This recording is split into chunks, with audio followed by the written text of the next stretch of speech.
Bom dia, boa tarde, boa noite, dependendo da hora que você estiver vendo esse vídeo. Seja bem-vinda, seja bem-vindo. Esse é o canal Ideias Soltas ao Vento. Meu nome é José Benito, sou professor de História. Criei esse espaço como lugar de debate de ideias, proposições, provocações, divagações que eu faço aqui. Então, antes de mais nada, se ao final do vídeo você quiser complementar, criticar, discordar, deixe nos comentários. Eu respondo a todos. Se gostou do vídeo, curta, compartilhe.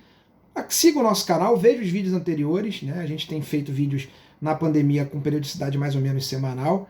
Ative o sininho para acompanhar a gente, as nossas discussões sobre temas que afetam a nossa realidade. Hoje a ideia é a gente continuar nessa linha, né? Mas com um tema um pouco mais, acho, filosófico, uma divagação um pouco mais filosófica, que é a questão que afeta a nossa bárbara realidade de pandemia e de desgoverno que a gente vive, que é a questão da negação da realidade como método de governo, presente, por exemplo, né, quando a gente vê um presidente da República e seus auxiliares que negam a ciência, chegam a demitir ministro, né, a ciência que é a nossa grande possibilidade de saída da pandemia, mas não só a negação da realidade como modo de governo, mas como modo de vida para boa parte da sociedade, para ficar numa questão mais sob o holofote nas últimas semanas, mas sempre presente na sociedade brasileira e no mundo como um todo, os movimentos antirracistas que aconteceram no mundo, né, os questionamentos também aqui no Brasil, onde você vê boa parte da sociedade, já não pela primeira vez, a gente vê em outros atos de violência contra pessoas negras, a boa parte da sociedade querendo criar uma não realidade culpabilizando as vítimas, né? Isso é, infelizmente, bastante comum. Então a ideia aqui é a gente entender por que hoje isso é uma erva daninha, onde ela encontrou terreno tão fértil para hoje se colocar como um modo de vida, né? Nós vivemos se é que isso é possível, um modelo, uma realidade não real, né? Uma negação da realidade totalmente irracional e antiluminista, né, extremamente preocupante, porque a primeira coisa que a gente abriu mão é de considerar aquilo que está na nossa frente, o dado. Parece que o dado não mais existe, só a opinião. Tentar traçar um quadro desse problema, né? Boa parte desse tipo de coisa só é possível, só encontra terreno fértil numa sociedade onde a informação perde espaço para a velocidade da informação ou da não informação. A gente fez um vídeo aqui tem umas 2, 3 semanas sobre fake news, né? Então não vou me repetir muito, mas o que é a fake news, senão a possibilidade de, aproveitando a velocidade, onde as pessoas não têm tempo de checar o que está sendo dito, tal, você emitir, como se fosse notícia, uma opinião e às vezes até uma mentira, né? Isso é um problema da nossa sociedade. A gente não para e pensa para refletir sobre a própria realidade como prática. E isso se junta a outras questões, né? Uma coisa é ter o terreno fértil, mas qual é a semente? O que nos trouxe aqui? Porque uma parcela grande da sociedade brasileira, por exemplo, continua a apoiar o governo apesar de suas mentiras cotidianas. Bom, eu acho que isso é um processo muito antigo, mas eu vou tentar me ater nos governos, tentar enxergar como um momento de crescimento disso, os governos de centro-esquerda, nos que a gente votou, né, apesar das divergências que eu, por exemplo, tenho com os governos do PT, mas tentar entender o momento histórico, as diferenças que aquele momento histórico trouxe para a gente, aqueles 14 anos. Né? Primeira coisa, né, foi um governo que ele deu voz a reivindicações reprimidas da sociedade, algumas bastante legítimas, reivindicações de caráter, por exemplo, racial, de caráter de gênero, questões identitárias múltiplas, as questões do campo, questões dos povos indígenas, questões do movimento trabalhista, do movimento sindical. Todas essas questões foram colocadas, eram demandas presentes também durante a democracia, mas que foram colocadas de maneira mais firme na esperança, na esteira da esperança de um governo de centro-esquerda mais simpáticas a ela. Essas questões saíram debaixo do véu e o governo PT fez isso, né? Algumas vezes menos do que deveria. Tirou debaixo do véu, mas não tratou delas com a devida radicalidade que elas mereciam. seja, acho que todas as questões de ordem social, dos trabalhadores, dos sem teto, dos sem terra, das questões de ordem racial, que são correlatas, estão aí, as questões de gênero, as questões, né, do movimento LGBTQ, as questões do movimento do campo, enfim, todas as questões foram tiradas do véu, mas não foram tratadas. Ganharam visibilidade. E isso incomodou uma parcela da sociedade que o governo PT também tentou abraçar. Na verdade, o governo PT ele tentou abraçar todo mundo dentro de uma lógica da inclusão pelo consumo. O grande sonho dos anos, principalmente acho que dos anos Lula, foi um governo que incluísse toda a sociedade, que fosse positivo para toda a sociedade. E o caminho é permitir a felicidade pelo poder de compra. Né? O sentimento mais pueril numa sociedade capitalista que a gente tem é: sou feliz porque eu posso comprar. Então, todas as questões de fundo mais graves sejam desses movimentos que ficaram anos represados, que aí ganham visibilidade, sejam daqueles que, por interesses particulares diretos ou por uma questão ideológica, se opõem contra esses movimentos, essas questões afloraram. E o governo, em vez de travar o bom debate, ele deveria ter feito esse debate, não o fez. Ele falou: não, vamos deixar as coisas de lado. Algumas discussões, por exemplo, que em outros países a gente está atrasados há 40 anos, que governos de centro-direita fizeram, por exemplo, a discussão das ditaduras militares na América Latina, nem o governo do PT o fez. Vamos deixar tudo aqui, vamos inserir todo mundo pelo consumo e a gente vai dando aos poucos aqui a esses movimentos que eu tirei debaixo do véu, a sociedade vai aceitar as pequenas conquistas. Né? As conquistas foram muito pequenas, por exemplo, você imaginar as conquistas do campo do MST ou do movimento indígena, foram pequenas e as reações foram exageradas. E essa inclusão pelo consumo, eu brinco, né, esse sonho de um mundo de comercial de margarina para todo mundo, ele é muito frágil, porque ele depende de uma série de fatores e de enfrentar uma série de realidades que o governo não enfrentou. A situação econômica frágil e dependente do país. Né? O governo não se posicionou em nenhum momento como um governo de esquerda, no sentido para discutir dívida pública, para discutir junto com o empresariado e com a elite econômica cruel, a elite econômica de sonho escravocrata, colonial, imperial que nós temos. O governo não discutiu as desigualdades sociais, a questão, para ficar no gerenciamento do governo, as questões de ordem, por exemplo, tributária, de pagamento de imposto. Então a gente ficou, todo mundo feliz com a questão da adesão pelo consumo.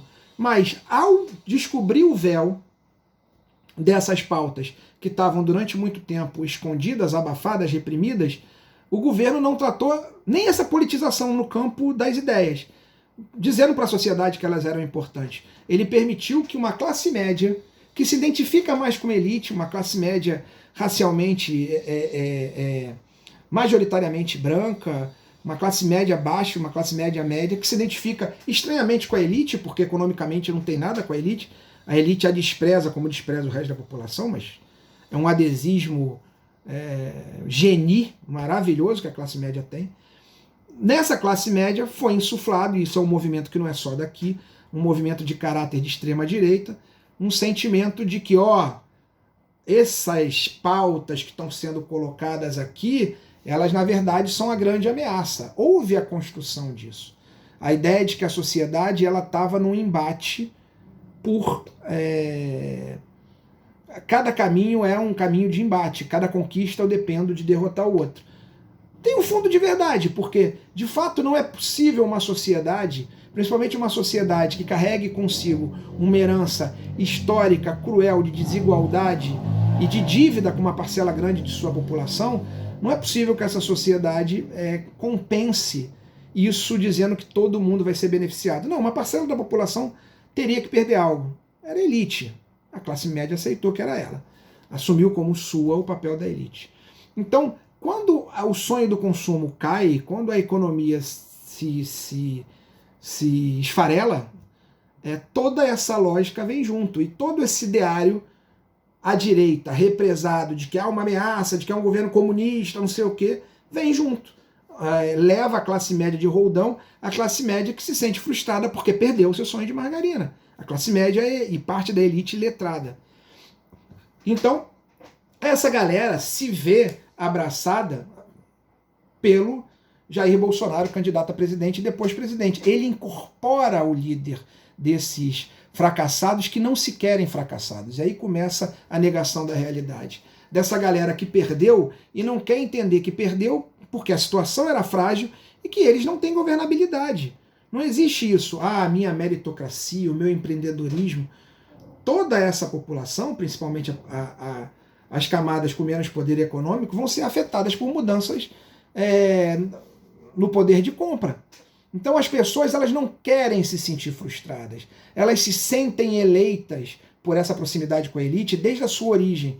Então perder algo não pode ser algo natural, não pode ser algo que eu tenho que entender o que está acontecendo, entender o sistema, não, e às vezes negar o sistema, e às vezes me juntar àquele que eu considero o inimigo, na maior parte das vezes. Não, eu não quero fazer isso, eu sou um privilegiado que perdi espaço. Se perdi espaço, começo a achar culpados que estão do outro lado.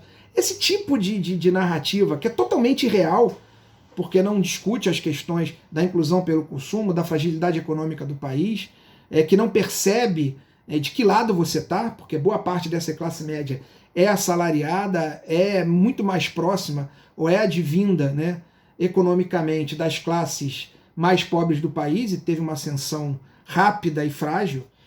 Esse discurso da frustração, de não aceitar a frustração irreal, é abraçado pelo Bolsonaro, que adota uma mitologia nesse sentido fascista.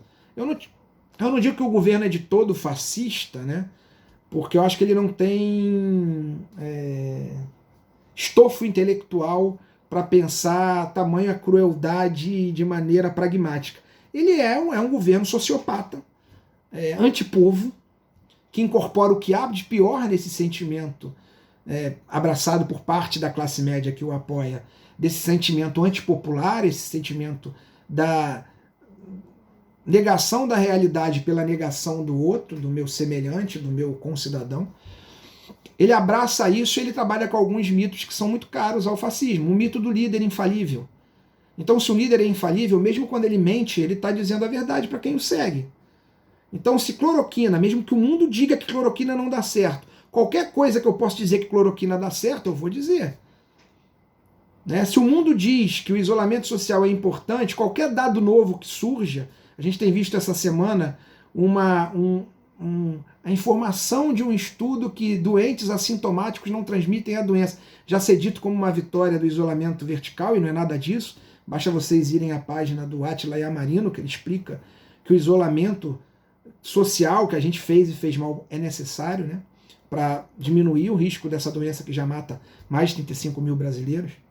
Então, o líder ele é infalível, eu vou justificar tudo que ele faz. O líder vai me levar para um lugar de paz. Ele vai me levar de novo para o Éden. Ele vai retomar valores que estão sendo perdidos por aquela ameaça. Os mitofascistas trabalham com a lógica da Idade de Ouro, de um mundo de paz, de um mundo onde os escolhidos, né, comiam maná e bebiam mel, e esse mundo só não é possível por quê? Porque eu tenho aqueles que ameaçam o meu mundo. Aqueles que nunca tiveram voz e vez, pelo simples fato de terem ousado ter voz, lutado por sua voz, são vistos como inimigos. Preferencialmente, aqueles que estão nas piores condições nessa sociedade ainda de mentalidade escravocrata, de mentalidade colonial, de mentalidade imperial. Ou seja, negros, mulheres, indígenas, sem terra, trabalhadores pobres. Essa galera é vista como ameaça. E aqueles que apoiam esses, ou que dizem, não, pera lá, a realidade precisa ser enfrentada. A gente só vai sair da crise quando dialogar concessões de lado a lado. E que não são concessões, o que é mais absurdo, com essa classe média que legitima esse governo negacionista. São concessões, ou são disputas, ou são conflitos que vão ter que acontecer em determinado momento da população mais pobre como um todo, que envolve a classe média também enganada, com uma elite que não quer perder, com uma elite que é escravocrata, colonial, que, por exemplo, está dando provas e provas, né, de seus absurdos pensamentos no meio de uma pandemia, quando obriga uma empregada doméstica a levar seu filho para o trabalho e deixa o garoto morrer como se não fosse um ser humano sem qualquer dignidade. Então, é absurdo esse negacionismo, a gente não entende, porque às vezes faz as pessoas defenderem loucuras, até pelo fato de defender como terra plana, ou de que é preciso salvar a economia, que a economia é diferente de vida. A gente pode não entender isso, porque é ilógico, é irracional, é anti-iluminista, mas para uma pessoa que se sente frustrada, que sabe que enfrentar a realidade é ter que se dar conta de que ela vai de verdade se perceber muito mais próximo daqueles que ela abomina, que ela odeia, que ela acha que são seus inimigos, ela não quer enfrentar essa realidade. Ela não quer ter que abandonar esse Éden momentâneo, esse Olimpo momentâneo de se achar elite e vir aqui para o lado que ela já deveria estar, ou que ela está na cabeça dessa elite, que é ganhando o pão com o suor do seu rosto. Ela é classe trabalhadora, por mais branca que ela se ache, por mais classe média que ela se ache, ela é classe trabalhadora e ela é a primeira a perder direitos por conta da estrutura que a gente vive. Então a negação da realidade, para terminar, já está um pouco longo esse vídeo, na verdade é uma tentativa de não descer do Olimpo, de continuar se achando seres especiais, de não ter que lidar com a própria frustração. E é muito ruim quando alguém é imaturo o suficiente, uma parcela da sociedade é imatura o suficiente para entender que ser adulto, crescer como coletivo humano, né, dar um passo à frente para todo mundo, é preciso enfrentar, encarar a verdade. Agir como criança mimada, que só acredita naquilo que ela quer, é psicologicamente, individualmente ruim para essas pessoas e trágico para a sociedade. É jogar a gente num ambiente de barbárie, de exclusão e de futuro terrível. A gente precisa pensar nisso. Como convencer essas pessoas? Não sei. Mas talvez mostrando para elas que elas estão muito mais perto, né, do nosso lado do que do outro lado. De que aquilo é uma ilusão e que elas precisam soltar a mão dessa ilusão. Não sei se eu tenho fé nisso, mas eu acho que esse é um trabalho que fica para a gente. Boa noite.